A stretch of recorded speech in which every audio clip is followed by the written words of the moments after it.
ustedes? Sí, sí. ¿Se acuerdan más o menos de la clase pasada? Se acabó y continuará. Sí, Beato dijo que iba a estar la segunda parte. Vamos a seguir con el estudio de la semana pasada. Es ahora el estudio 11avo. Es el Evangelio del Reino, segunda parte. Vamos a titular algo así. Y la semana pasada, al iniciar el estudio, también vimos que iniciamos con unas preguntas que íbamos a tratar de resolver al final del mensaje. Y estas son las 4 preguntas, otra vez para hacer un recordatorio, que son: ¿qué es el Evangelio del Reino? ¿Cuántos evangelios existen? ¿Es el mismo mensaje para extranjeros y judíos? ¿Y cómo lo aplico el día de hoy? Vamos a tratar de resolver eso al finalizar la clase.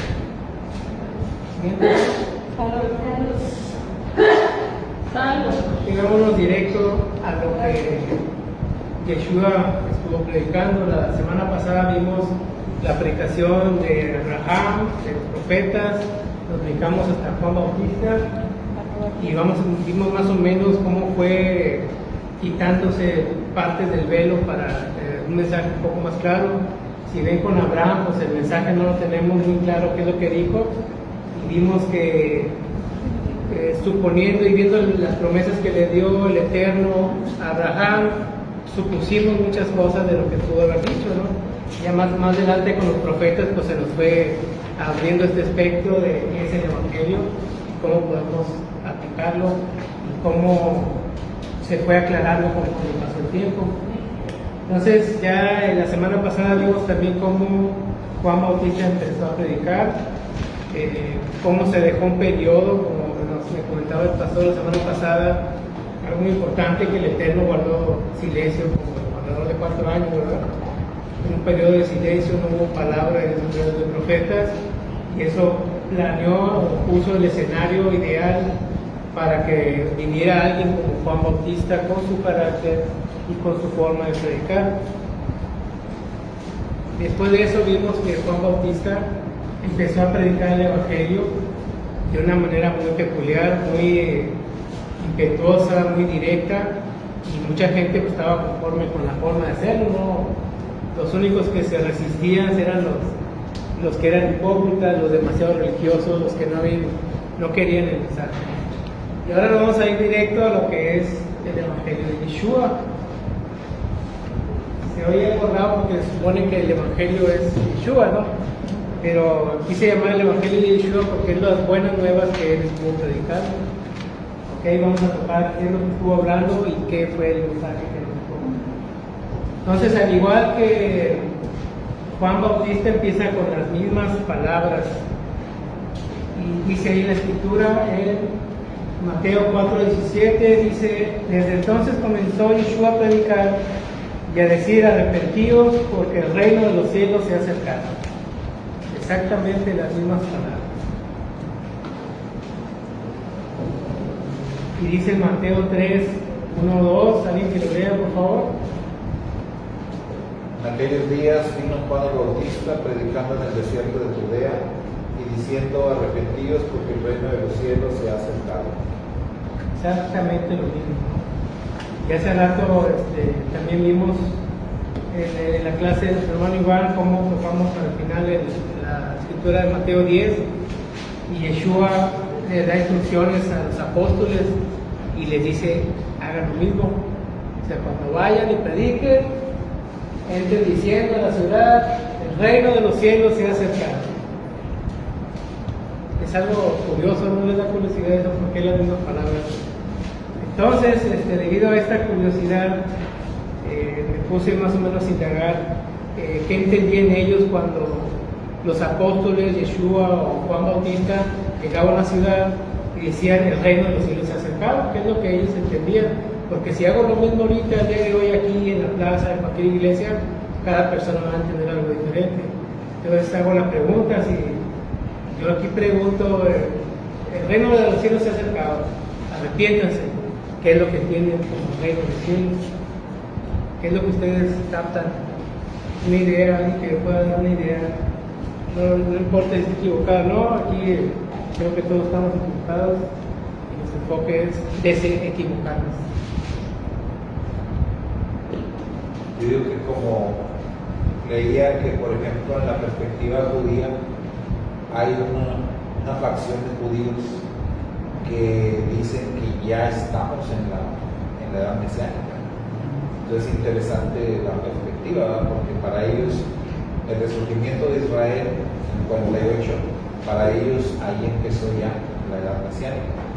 Pero lo curioso es que, por ejemplo, ese grupo no requieren de un Mesías, o sea, ellos no es como que tiene que venir primero el Mesías, sino ya empezó la edad mesiánica, ya estamos, porque regresamos a la tierra, porque ven ellos varias cosas que dicen las escrituras y lo interpretan de esa manera. Entonces yo creo que también en los días de Yeshua, cuando él decía eso, había diferentes perspectivas, ¿verdad?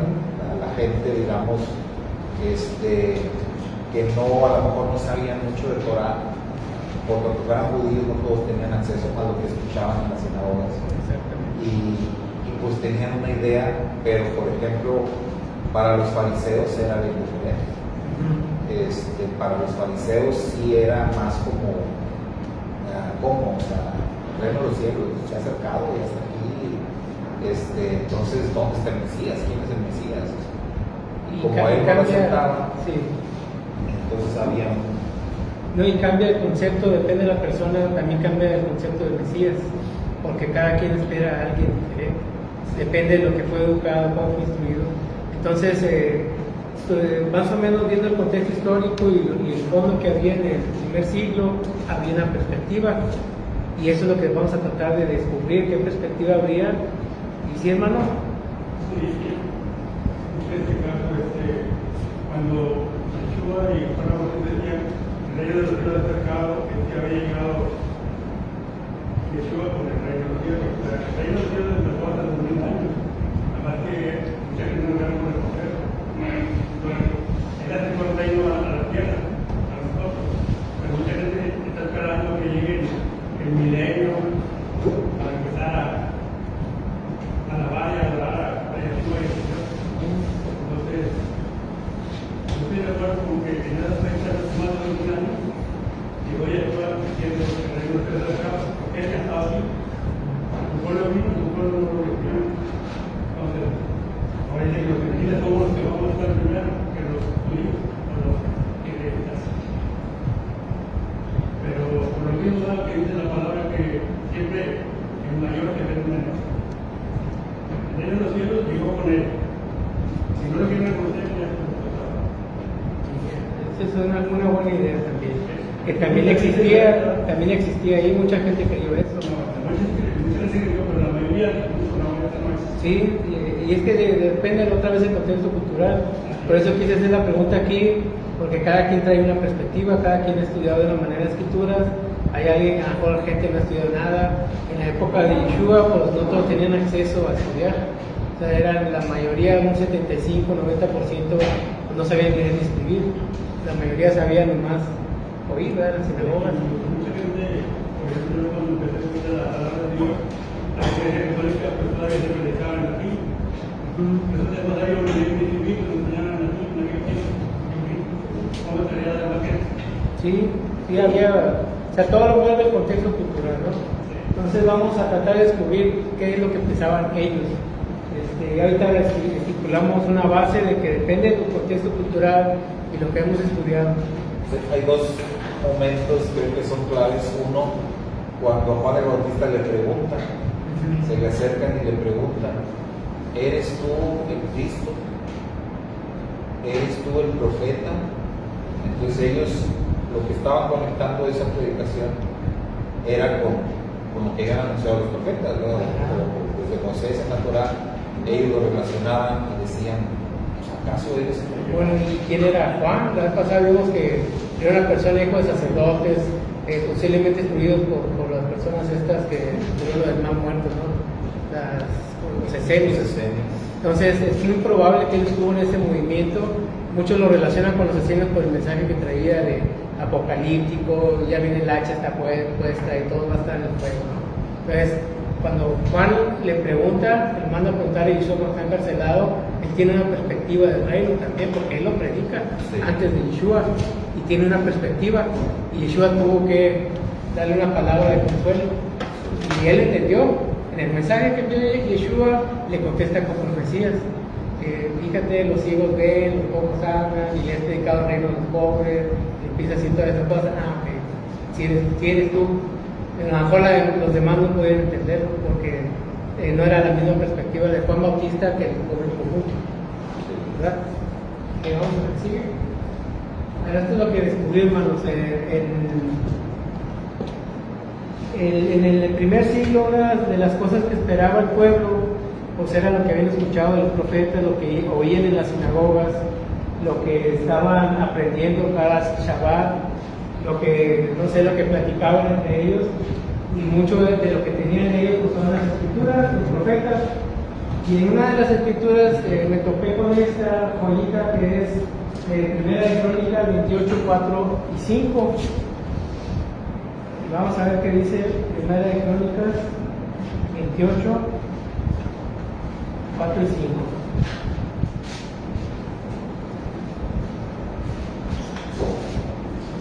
¿Alguien ya llegó?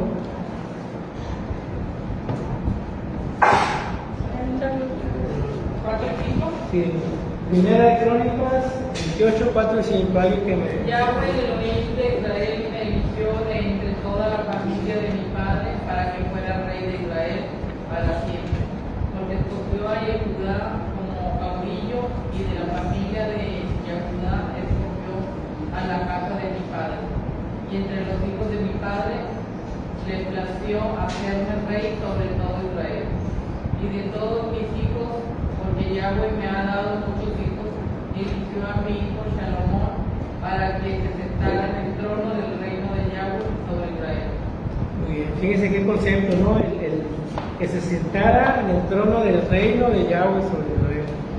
O sea, para mí cuando lo vi fue un concepto totalmente fuera de lugar ahí.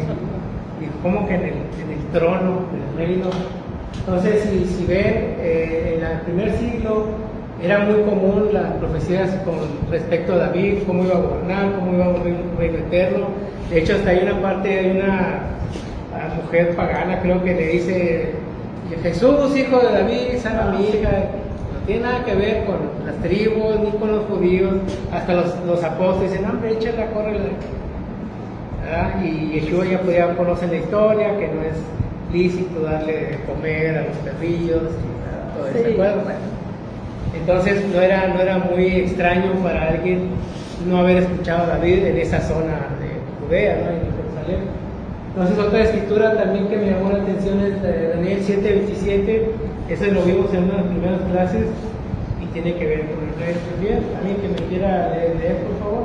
Y que el reino y el dominio y la majestad de los reinos debajo de todo el cielo sea dado al pueblo de los santos del Altísimo, cuyo reino es reino eterno, y todos los dominios lo servirán y obedecerán. Okay. Pues ya con estas dos escrituras ya más o menos se está formando algo. En la escritura de Daniel le acaban de dar la visión de las bestias y le acaba de decir que iba a venir el anticristo y todo eso. Muchos hacen referencia a que se refería a Antíoco Epífanes del año 140 a.C. aproximadamente, y muchos lo relacionaban porque hablaba de él, ¿no? Y si algo hemos aprendido de la profecía, que hemos aprendido aquí en unas clases, creo que con la hermana Karen, era de que la profecía era cíclica, ¿no? ¿Se acuerdan? Y a veces que tiene que ver para un momento, pero también tiene que ver al futuro. Entonces, no sería difícil entender, si yo nomás tengo esas escrituras y es lo único que me predican, pues se me va formando una imagen en mi cabeza, ¿no? Pero sabemos que no tenían solo esas escrituras. Cualquier persona común que fuera sábado a la sinagoga o tuviera alguien que estuviera ahí y conociera a un levita, pues estaba familiarizado con este tipo de profecías, y más que nada porque ya habían vivido algo parecido a lo que estaba escrito en el libro de Daniel. Iba a venir un hombre malvado, iba a tratar de cambiar los tiempos y la ley, y todos dijeron como en la lista de checklist, con el Antíoco, él es el bueno, y empezaron, oye, nos está obligando a comer puerco, quitó el Shabbat, pasó esto, y este es el anticristo, puso una estatua, la señal de la desolación, ¿no? De cómo sacrificó un cuerpo en el templo, todo eso, ¿no? Algo súper horrible, algo que ellos tal vez nunca habían vivido de esa manera a nivel espiritual. Entonces, pues fácil con esta escritura yo puedo decir, pues está hablando de este tema. Entonces cuando dice el reino de los cielos se ha acercado, pues con estas dos escrituras yo puedo entender, ok, va a venir, ya es la hora de que reine Israel sobre todas las naciones.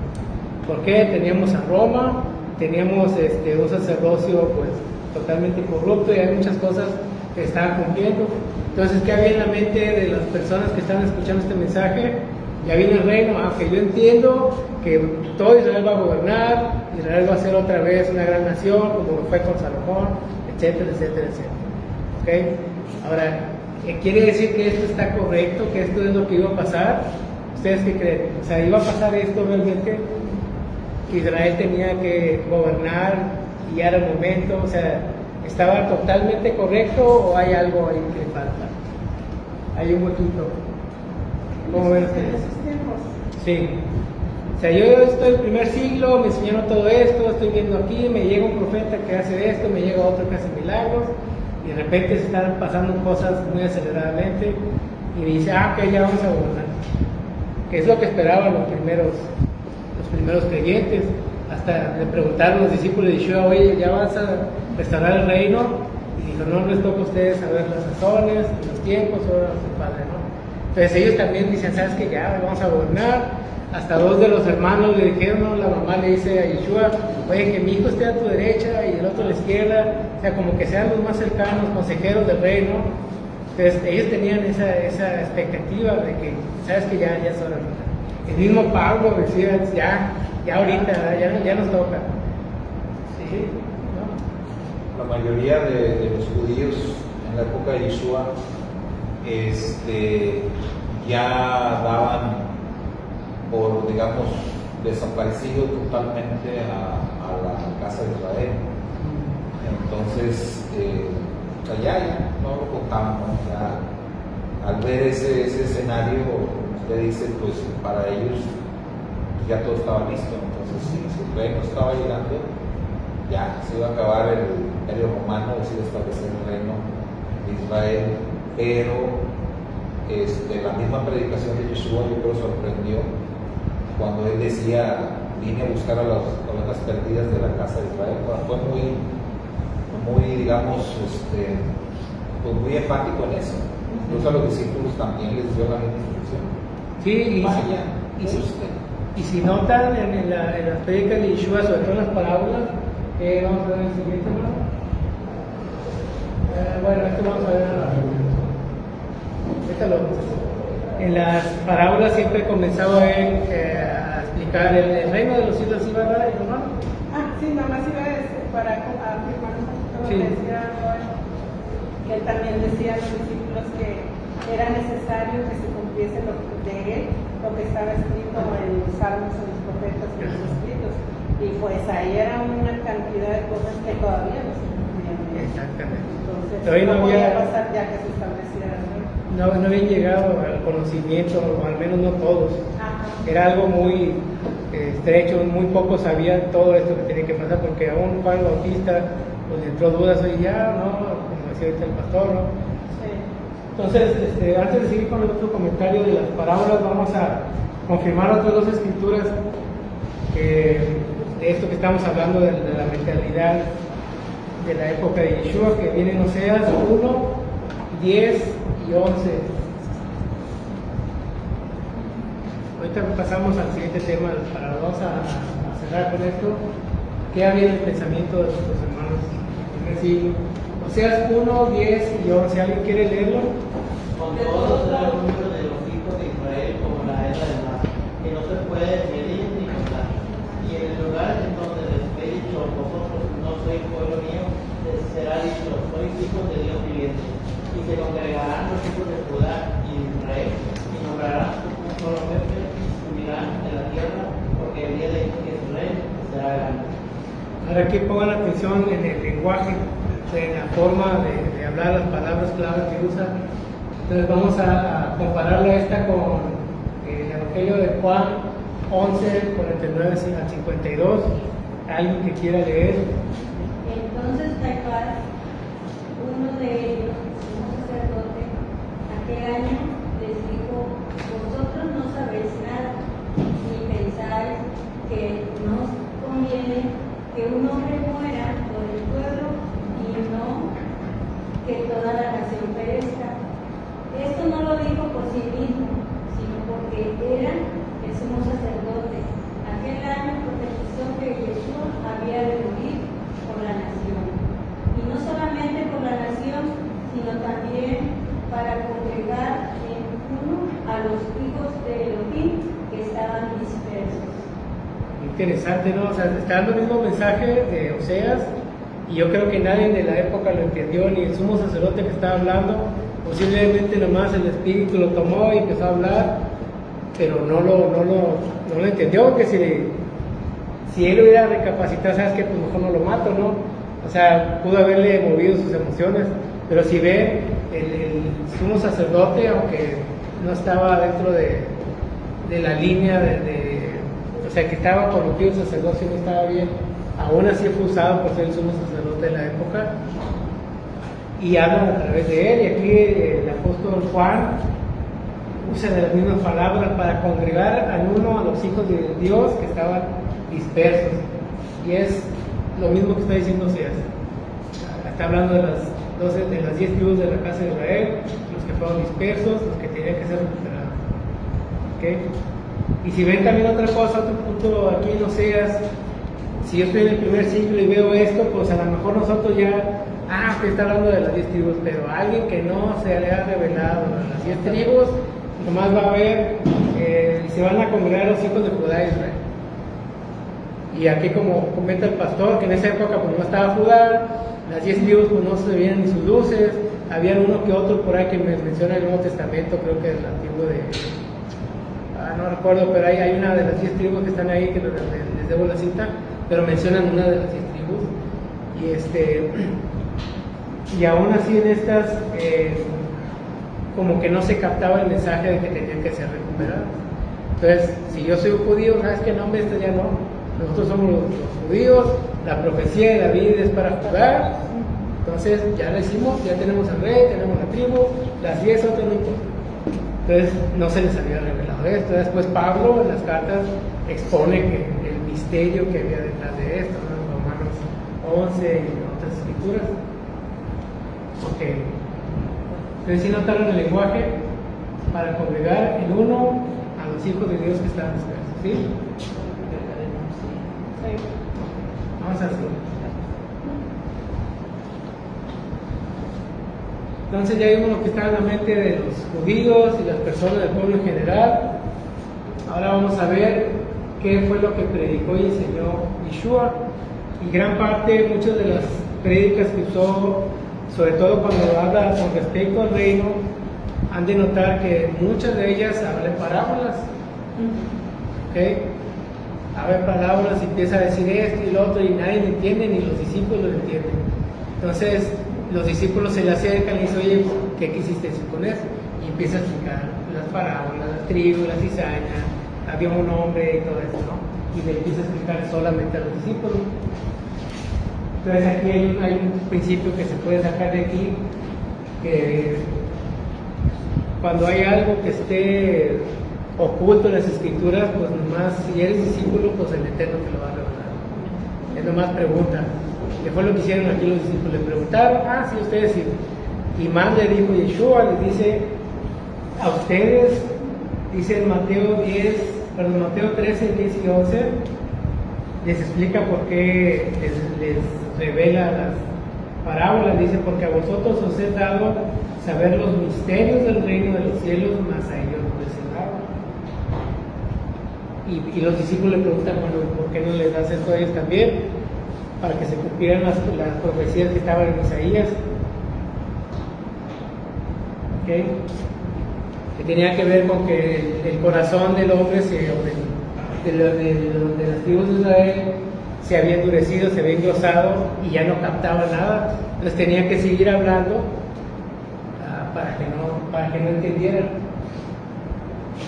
Y a veces el profeta en muchas ocasiones usa parábolas para poder hablar el mensaje a alguien que está endurecido. Este es un buen método. Me ha tocado usar algunas veces, ¿no? Dices un mensaje ficticio, necesitas mucha habilidad, no siempre me sale, a veces la riega uno, pero bueno, y tienes mucha habilidad y puedes sincronizar bien las escrituras y el mensaje del Eterno. Si alguien está muy endurecido en su corazón y tienes que darle una verdad, y porque ya no entiende con palabras, haces una parábola, haces un mensaje, un proverbio y le dices el mensaje para que capte. Y si ven un ejemplo, está en el profeta Natán, en 2 de Samuel 12, 1 al 14. Si ven, David pasó un periodo como que de enfriamiento, empezó a levantarse tarde, cosas así, se levantaba, mandaba a la gente a la guerra y lo iba. Urias le puso ejemplo, o sea, le mandó el Eterno varios mensajes de que, oye, acá nos estamos muriendo y tú acá acostadito, ¿verdad? Entonces, vean toda la escritura de 2 de Samuel, una chacita 12, y va a ver cómo fue el enfriamiento de David. Entonces, David toma a Betsabé de una manera directa o indirecta, matan a Urias por orden de David. Y en eso llega el profeta Natán y le empieza a contar una historia. Y si se acuerdan en la historia, le cuenta una parábola. David cree que es real, pero está hablando el profeta una parábola. Está diciendo, pues fíjate que hay un rey que tiene una ovejita, y empieza a contar toda esa historia de cómo está embonando todos los personajes y haciendo paralelismo. Y David ni en cuenta, hasta que David, lleno de ira, emite un juicio, no, que muere irrevisiblemente, ¿no? Y casi hasta maldice ahí, ¿no?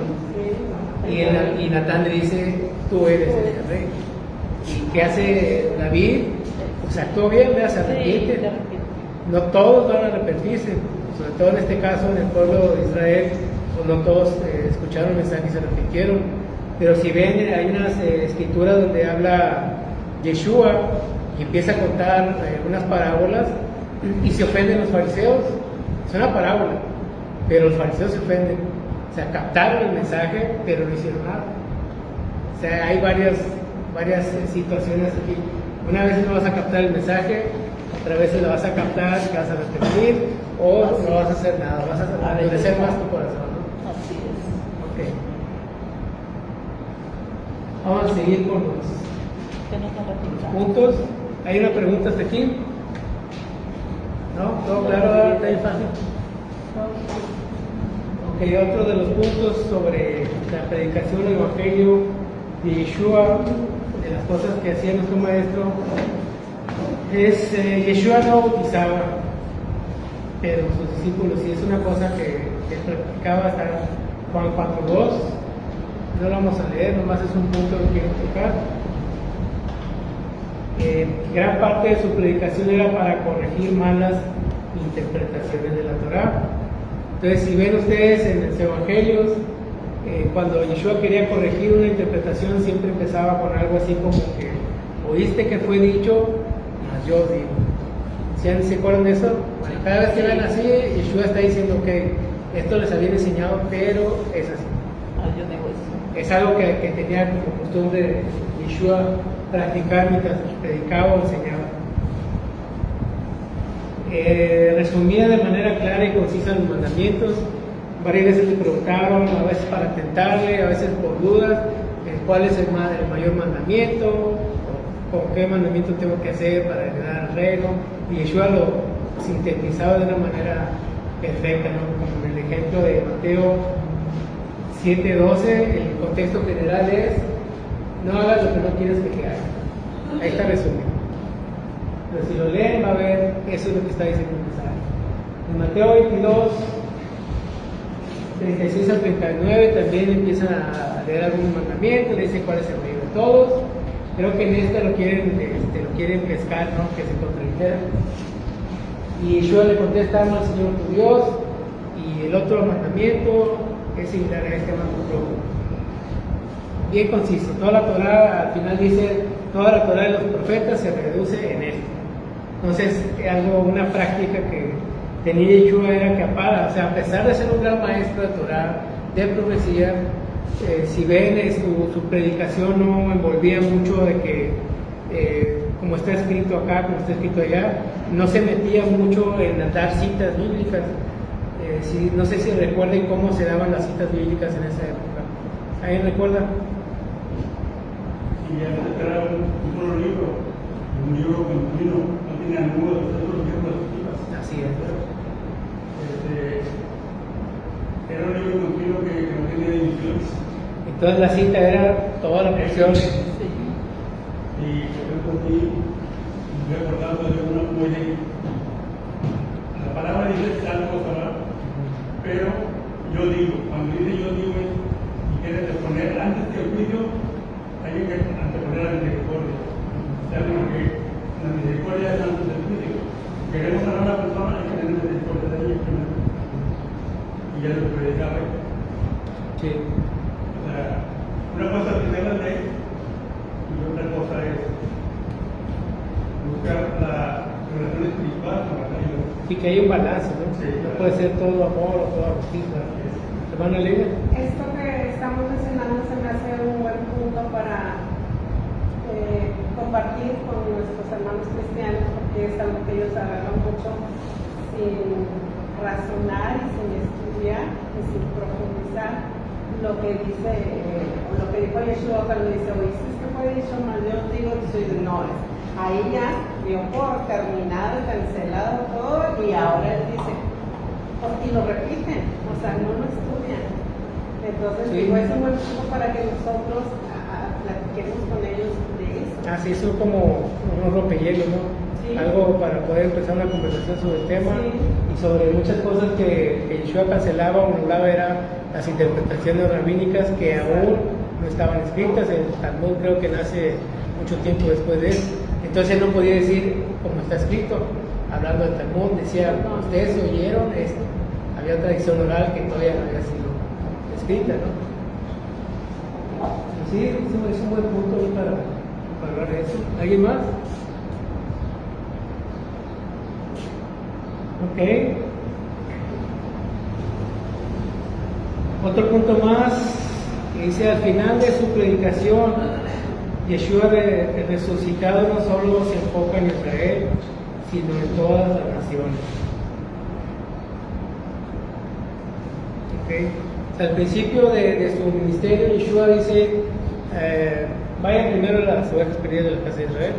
Pero ya al final, sobre todo en el Marcos 16:15, dice: saben que vayan a todos, se hagan discípulos y vayan a todas las naciones, ¿verdad?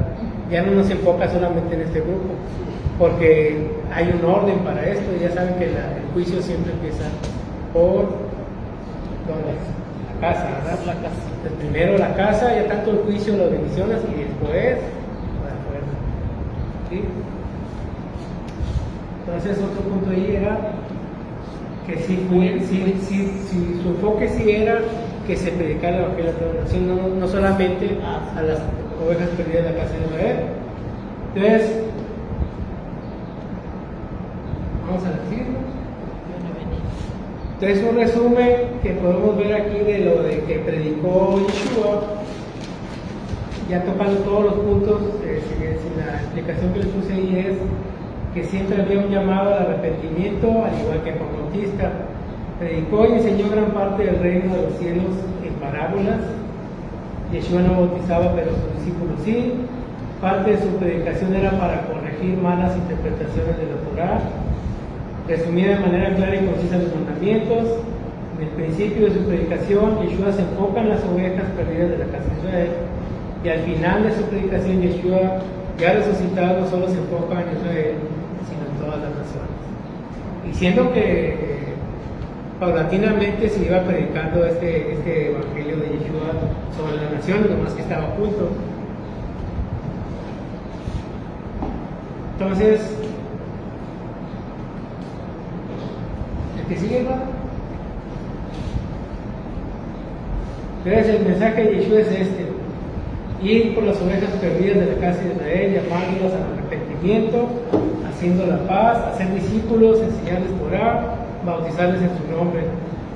Y como mostramos en la primera parte del estudio, de ese estudio de la semana pasada, vimos que Yeshua en sí no predicó sobre su muerte y su resurrección, fue muy discreto, solamente a unos cuantos, pero abiertamente nunca decía, me van a sacrificar y yo soy el Cordero de Dios, ¿no? O sea, fue algo muy... Más cerrado. Sí, la gente cuando lo oía, muchos no lo entendieron, o sea, lo veían, oye, ¿de qué estás hablando? Pedro también dijo, no, ¿cómo crees? Tú no vas a hacer esto, ¿no? No vamos a hablar de eso. Entonces, el mensaje de Yeshua, vimos en la clase anterior, que a veces el profeta no tenía que decir las palabras para dar el mensaje que Dios lo había diseñado para él. En este caso, Yeshua fue diseñado para morir por nuestros pecados y ser resucitado. No tuvo que decirlo, simplemente su vida lo hizo a través de sus acciones, ¿no? Al igual como en la clase pasada vimos lo que pasó con el profeta Jonás. ¿Sí se acuerdan? Que Jonás dio un mensaje bien cortito, jamás habló de arrepentimiento, no habló de restauración, pero el mensaje de Jonás, toda su predicación y lo que pasó después, da un mensaje a las naciones de que existe la restauración. O sea, no necesita ver el mensaje, con la vida de la persona, en este caso Yeshua, él mostró todo el mensaje completo.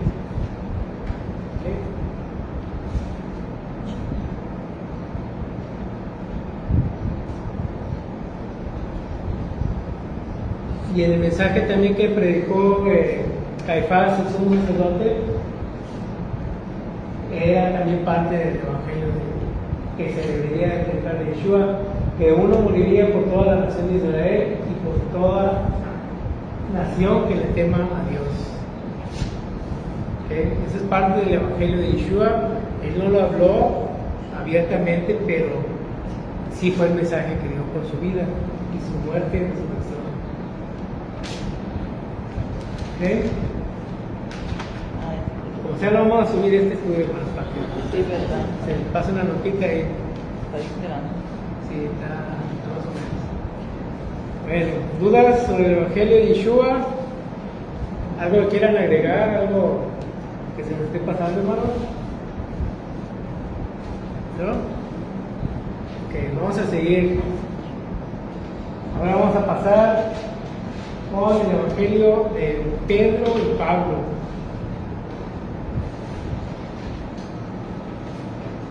Y aquí vamos a ver primero el evangelio de Pedro, que están entremezclados, ¿no? Porque es muy similar a lo que predicamos. Entonces Pedro es enviado con la misma misión e instrucciones de los 12 discípulos. Eso lo podemos ver en Mateo 10. Aquí el hermano Iván ya mencionó, ya leímos en Mateo 10 todas las instrucciones que le dio Yeshua a los discípulos. Pedro está entre los 12. Ahora, ¿por qué me enfoqué en Pedro y Pablo? Pues por una escritura que me llamó la atención aquí. La vamos a ver ahorita. En Hechos 10, 34 a 43 nos da un ejemplo de lo que predicaban Pedro y los demás apóstoles. Y ahí van a ver algo, una prédica de cuenta Pedro predicando a un grupo de personas, y es cuando le llama Cornelio, el centurión, que era un temeroso de Dios. ¿Sí saben lo que es un temeroso de Dios? ¿Sí? Cuando dicen, es un temeroso de Dios y da limón. Que guarda su palabra. Sí. ¿Alguien más? ¿Otra opinión? Que vive bajo los mandamientos. Esa es otra. Esa es otra, sí. ¿Alguien más? También proceso de conversión. ¿No? Ok, históricamente cuando vean ustedes temeroso de Dios era un término que se le daba a un grupo de judíos que estaban yendo a la sinagoga, que daban ofrendas y todo, pero no pertenecían al pueblo. O sea, ya estaban bien metidos, amaban a Dios, salmos, todo lo que sea, oraban, hacían ayunos, lo que sea, pero los religiosos no lo dejaban entrar y los ponían hasta el mero al fondo. Ahí estaba mi hermana Karen y bueno, ahí los sentaban, porque sabes que ustedes son los temerosos, aquí están los que ya van más avanzados y enfrente de los judíos, ¿no? Entonces, si usted entraba a una sinagoga del primer siglo, ya sabía, si ya conocía que aquí están los más influyentes, los líderes más o menos, y los de atrás, los que no los van a dejar entrar. ¿Okay? Entonces, cuando vea temeroso de Dios, ese era el concepto. Bueno, De hecho, en el judaísmo moderno se maneja más o menos un concepto igual, pero ahora le dice justos entre las naciones. Son personas que no son judíos de sangre o de religión, pero practican los mandamientos, etc. Igual cuando van a las sinagogas, todos quieren que están ahí atrás. Cuando me tocó ir con un celular también, ellos decían, no, pues que ya estamos aquí, se consideran todos acá frente, y los invitados por los justos entre las naciones acá atrás. Pues sí, yo estaba ahí, había como 2 hermanos más, estábamos hasta mera atrás y todo lo bueno estaba ahí enfrente. Sí, eso era una costumbre que se traía. Es que ellos tenían incluso los que llamaban prosélitos. Es un prosélito que era ya alguien, un gentil convertido al judaísmo, pero aunque ya fuese convertido, igual le marcaban línea, ¿verdad? Ah, sí, no es parte de él. No eras de los diferentes, o sea, ya avanzaste, ya no eres temeroso, eres un prosélito, pero igual te quedas atrás, estás ahí. Pero tenían líneas muy marcadas. Sí, muy marcadas. Y era uno, solo pasa en el judaísmo, pues no aquí, pero hermano Sergio ya aclaró que no, ¿verdad? Pasa donde haya religión y donde es hombres, ¿no? Va a pasar. Acá pasando, los de $1,000 Ajá. frente y los de $20. Sí. No voy a decir nombre. Sí, no, muy famoso ese video. Pero sí, es de que $1,000, $100 allá. Y los de nada, afuera. No, se va afuera, porque no se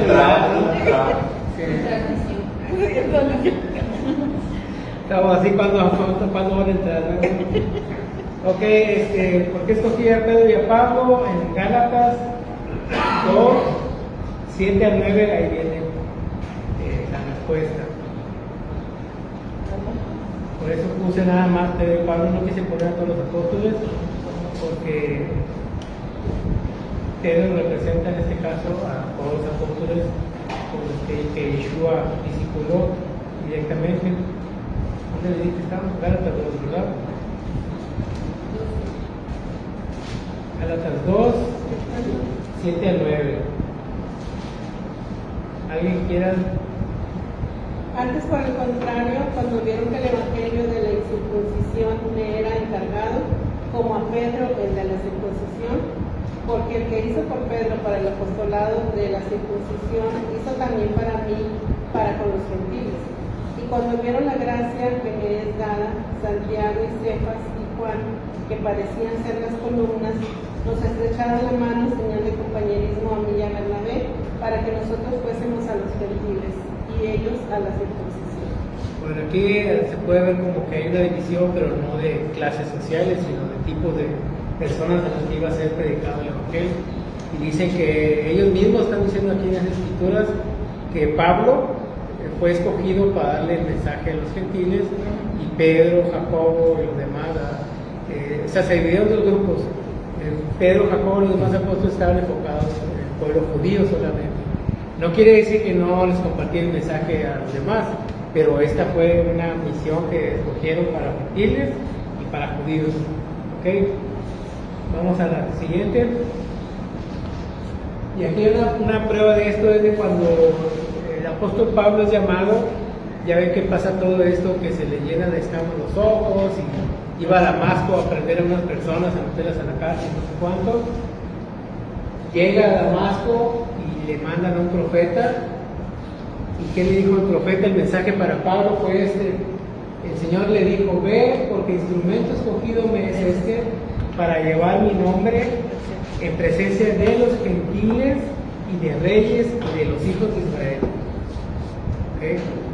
Entonces, el enfoque de Pablo era gentiles. Y qué mejor que Pablo, ya que en las primeras clases también estuvimos hablando de cómo todo esto de convertirse en una nación, las leyes, las reglas, o sea, necesitas toda una gente, ¿no? A una gente que te introduzca al pueblo. Y estamos hablando que no sé si sea una gente, no sé cómo se le llama aquí, pero que te tiene un abogado internacional que tiene que meterte a otro país cuando necesitas saber las leyes del país y los procedimientos. En este caso, Pablo era un experto en la Torá, experto en todo, o sea, era un erudito en escrituras bíblicas y no bíblicas, en historia, en dioses paganos, sabía de todo este señor. Era una persona muy letrada, pues la escritura, estudiaba a los pies de Gamaliel, era una persona muy respetada en el pueblo judío hasta el día de hoy. ¿Okay? Y en el caso de Pedro, la fiesta de Shavuot está en Hechos 2. Si ven, empieza la fiesta de Shavuot y el primero que toma la iniciativa de la es Pedro. Y van a ver que en muchos casos Pedro está empezando a tomar cargos mucho más importantes. Y a mi punto de vista personal, yo creo que lo escogió a Pedro Yeshua por esta escritura que sigue. ¿Vamos, hermano? En Lucas 22, 30 al 32, dice así: dijo también el Señor: Simón, Simón, he aquí que Satanás os ha pedido para zarandearos como a trigo, pero yo he rogado por ti que tu fe no falte, y tú, una vez vuelto, confirma a tus hermanos. Entonces aquí si ven, cuando Yeshua hace la declaración que va a ser sacrificado y que va a morir en manos de estas personas, Pedro se levanta y le dice que no sea así. ¿Y se acuerdan del pasaje ese? Si yo no te voy a traicionar, etcétera, etcétera, ¿no? Pero Yeshua le responde a Pedro nada más, no a los demás. Dice: ¿sabes qué, Pedro? Satanás ha pedido por todos ustedes, pero yo he orado por ti. Nomás le dice a Pedro eso, no le dice a los demás. Yo he orado por ti para que tu fe no falte. Cuando sea restablecido, ve y confirma a los demás.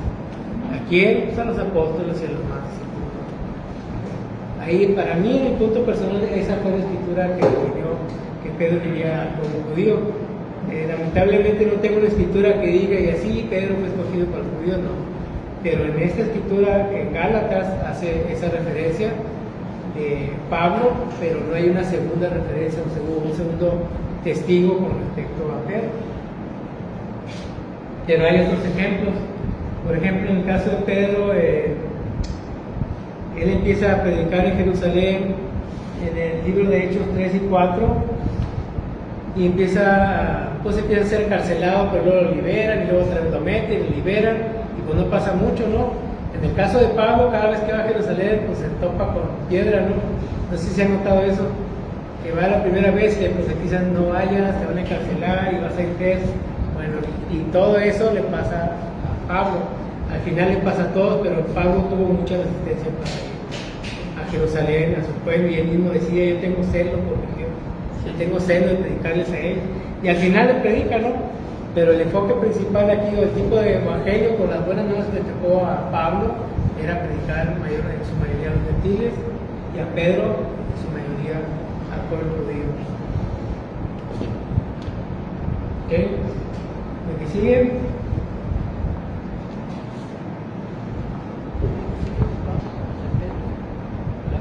Ok, tanto el evangelio de Pablo como el de Pedro, o las buenas noticias de ambos, el mensaje era muy similar. Solamente las diferencias notables que había era el receptor del mensaje, pero el mensaje era muy similar, nomás que tendría que abordarse de una manera diferente al pueblo gentil y al pueblo judío. Que yo no podría aquí pararme si todos son judíos y dar un mensaje, porque tal vez yo no fui educado de esta manera, ¿no? Pues desconozco mucho el judaísmo, tal vez sería muy difícil para mí predicar, por ejemplo, a un musulmán. Tendría que saber todo lo de los musulmanes, su historia, ¿no? En este caso, el Eterno los escoge a ellos y le da un mensaje diferente. ¿Okay?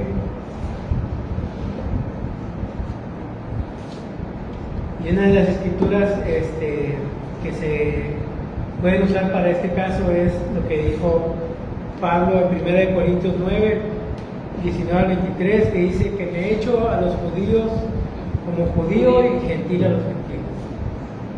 Y esto no quiere decir que Pablo se hizo gentil, ¿verdad? Y que dejó la Torá, y no. Está hablando de cómo le llegaba a las personas, cómo les predicaba para que escucharan el mensaje. Y Pablo dice: me he hecho siervo de todos, dice. O sea, que no solamente para agradarlos, sino para que escuchen el mensaje. Entonces la diferencia entre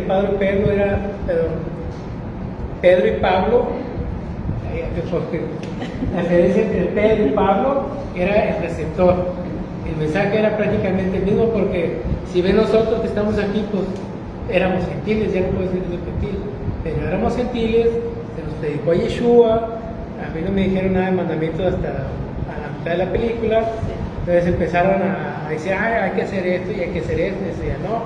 Entonces el proceso de la instrucción para un gentil y para un judío es diferente.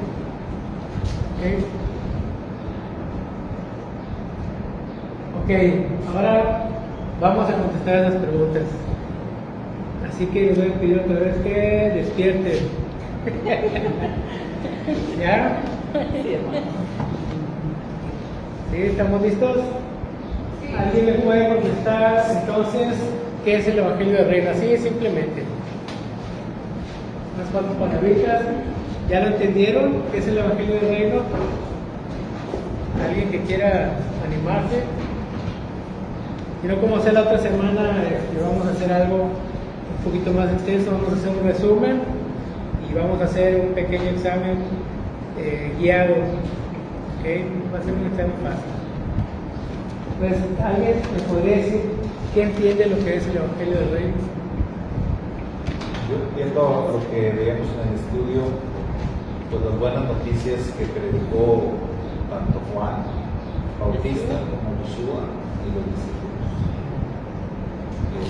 Todos ellos predicaron el Evangelio del Reino, ¿no? Que son pues las buenas noticias respecto al reino. Ahí sí ya cada quien va a entender cómo veía. Es muy extensa, puede ser muy extensa la respuesta, pero en síntesis eso es. Se le puede agregar un poquito más si quieren. ¿Hermana, verdad? ¿Urbano? Y este Evangelio del Reino, no le puedes predicar lo mismo, por ejemplo, a una persona que es de verdad, no le puedes predicar lo mismo a una persona de Margarita, no le puedes predicar lo mismo a una persona que vende crema de puerta azul. También me ha tocado y son diferentes, ¿verdad? Por ejemplo, la que vende crema de puerta, pues no sé, son cristianos. El bebedor que aún no tengo en familia, lo tengo en contra, no me cree nada. Y un drogadicto, pues, va a dividir porque no sé qué piensa. Pero en la Evangelio del Reino es anunciar las buenas nuevas y hablar de las palabras de Juan Bautista y todo lo que tenga de Jesús. Porque yo conozco, va a ser lo que yo conozco, cómo predicarlo. Saber hacer algo práctico. Porque si buscamos el rol espiritual, esa gente no lo va a vivir. Entonces, a lo mejor una forma de como poner orden sería que el Evangelio del Reino, o sea, las buenas noticias, son las mismas para todos, pero van a empezar de una manera diferente con cada uno. Sí, sí.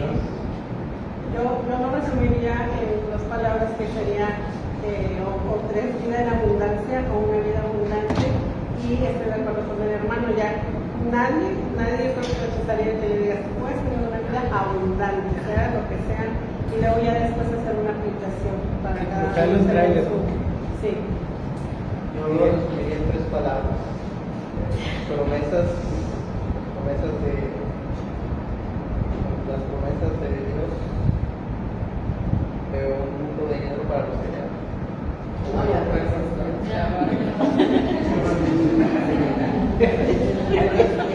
Quiso decir tres mensajes. ¿Alguien más que quiera? Disculpa, ¿qué pasa? Sergio, ¿ya o no? Es que estaba pensando si decir mundo o reino, porque una persona que no sabe puede decir reino, ya no vivimos en la Edad Media, sino que por un mundo restaurado. Entonces ahí Pero usan, para los que le aman.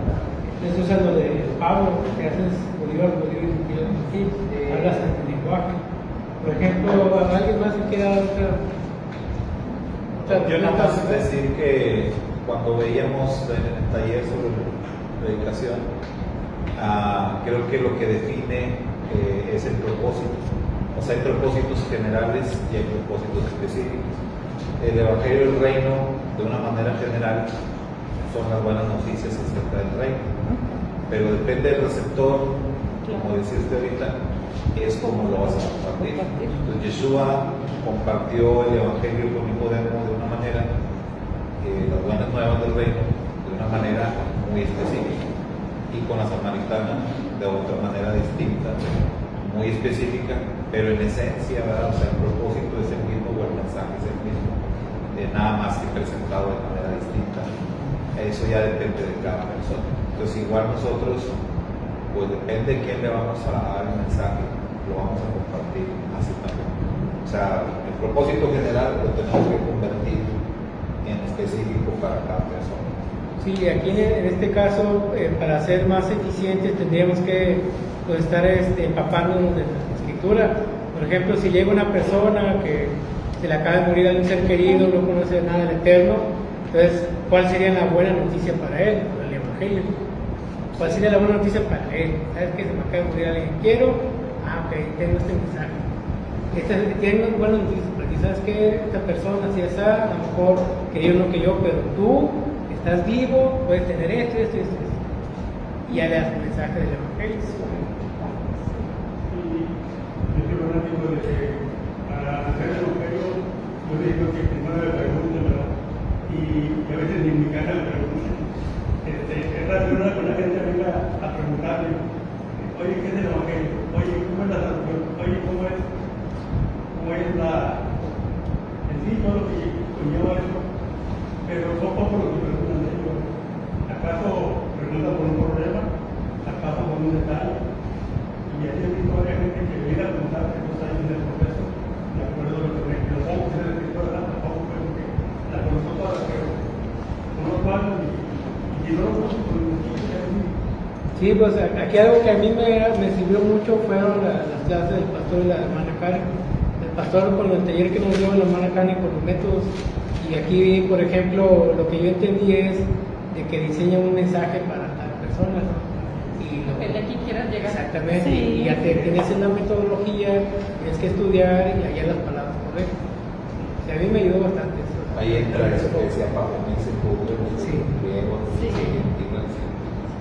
porque es como la manera de entender a la persona. A mí, cuando empecé yo así a predicar, la hermana misionera, que fue una de mis principales maestras, ella me decía que yo tenía un don, una facilidad para hablarle a los borrachos.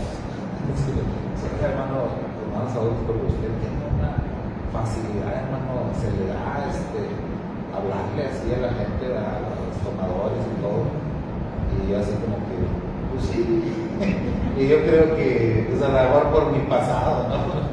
Porque tiene que ver el contexto. Entonces, Pablo fue nombrado el apóstol para los gentiles porque él tenía dos nacionalidades. Él era judío, pero él era gentil, era romano. Entonces, él conocía los dos mundos y por eso fue escogido también. O sea, no es como que al azar. Y Pedro, pues no, ni ninguno de los otros. Entonces, pues Dios todo lo hace con un propósito. No va a ser fácil, digamos, para una persona que nunca tomó, que nunca fue borrachote, no va a ser fácil entender a un tomador, menos compartir con los adictos. Los adictos pues, son bien buenos para ir a buscar a otros adictos y hablarles, ¿verdad? Porque ese fue su mundo, lo que ellos entienden. Van a saber aterrizar el evangelio para ellos y nosotros no vamos a saber qué hacer ahí, ¿verdad? Es obvio, como el que llegó y dijo, ¿qué tengo que hacer para alcanzar la vida eterna? Pero hoy alguien puede acercarse y decirnos, ¿qué tengo que hacer para dejar de tomar? O, oye, ¿qué tengo que hacer para salvar mi matrimonio? O sea, va a haber muchas formas y la buena noticia se tiene que transformar, pero yo creo que Dios usa a cada quien según la capacitación que Dios te ha dado en tu vida, en sus experiencias de vida. Entonces a cada quien se le muestra un evangelio que no sea diferente, es el mismo pero enfocado. Aplicado de manera Porque creo que tiene mucho a lo que comenté en la clase de que, como eso de que todos somos diferentes, pero tenemos el mismo, la misma interesante como lo que hace mucho que el reino comience a crecer más, porque conforme las diferencias que comienzan como que a atraer más a la gente. Y yo estaba haciendo con Pablo Y ahora que las personas que no todos estaban alfabetizados, no tenían conocimientos. Creo que muy bien después de se podían leer la Torah en casa. Entonces, en el caso de Pedro, es como que como alguien que es como un inculto, por ponerlo así, sin usar Pedro, va más que quizás no tiene conocimiento de la Torah propiamente. Podría ser cuando entra su recorrido con Jesús y es cuando es maduro que comienza a predicar y como que ya tiene esas bases. Sigue siendo el mismo hombre, sí, no es un problema, pero es esa sencillez de forma de hablar que a lo mejor llega a su público objetivo. Porque ahorita me estaba analizando eso, me acordé de un caso donde dice que la palabra de Dios, que la Torah, hace el sabio, hace sencillo. Entonces creo que ahí es el complejo del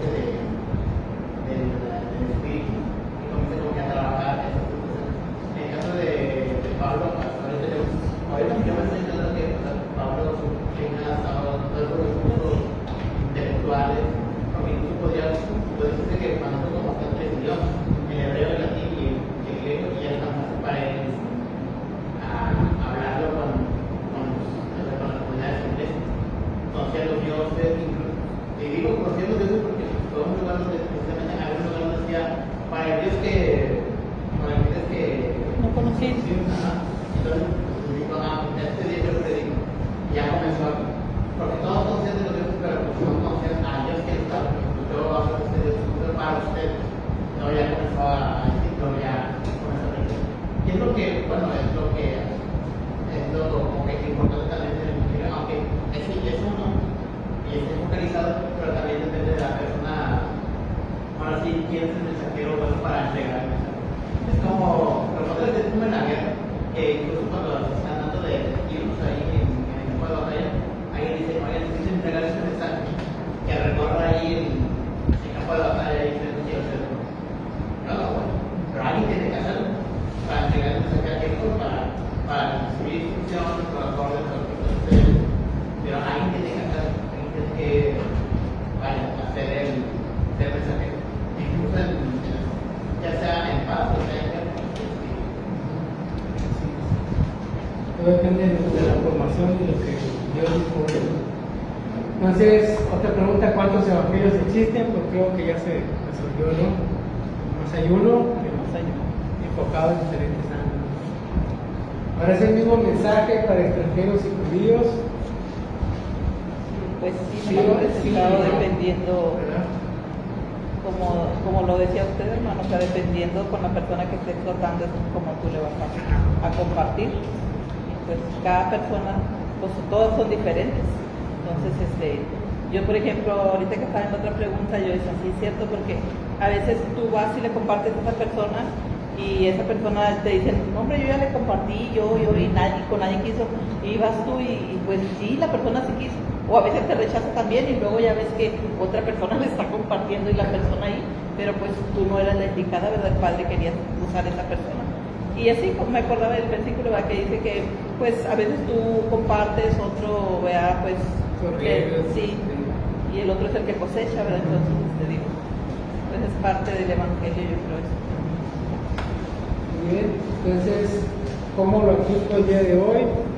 Creo que también se resolvió, ¿no? Con la primera pregunta. ¿Cómo lo aplicamos? Pues tenemos que conocer a quién vamos a hablar. Y más que nada, si tengo la facilidad de estudiar y leer, y que se me peguen cosas por bien, y si no tengo la facilidad de eso, pues busca cuál fue lo que se me fue dado. Que hay personas, por ejemplo, si es una persona muda, tiene que predicar el evangelio, pues ¿qué haría? ¿Cómo le dio tiempo para predicar? O sea, ve que alguien tiene ese, le lleva agua, no hay que decir nada, ¿no? Entonces predicas con el ejemplo, predicas con tu vida, como hizo Jonás, como hizo Yeshua en su crucifixión. ¿Verdad? ¿Dudas, preguntas, comentarios?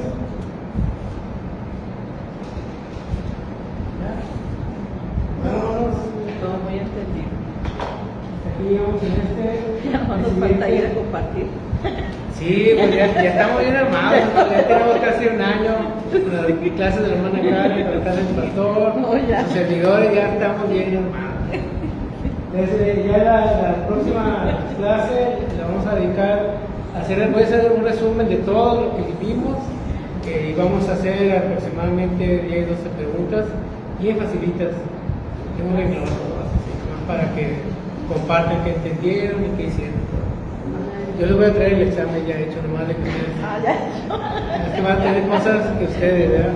Que ustedes piensen. ¿Qué les gusta más? No sé qué. ¿Eh? Vaya queso. A mí me dijeron que el mostacho. Ah, sí, también. Shalom.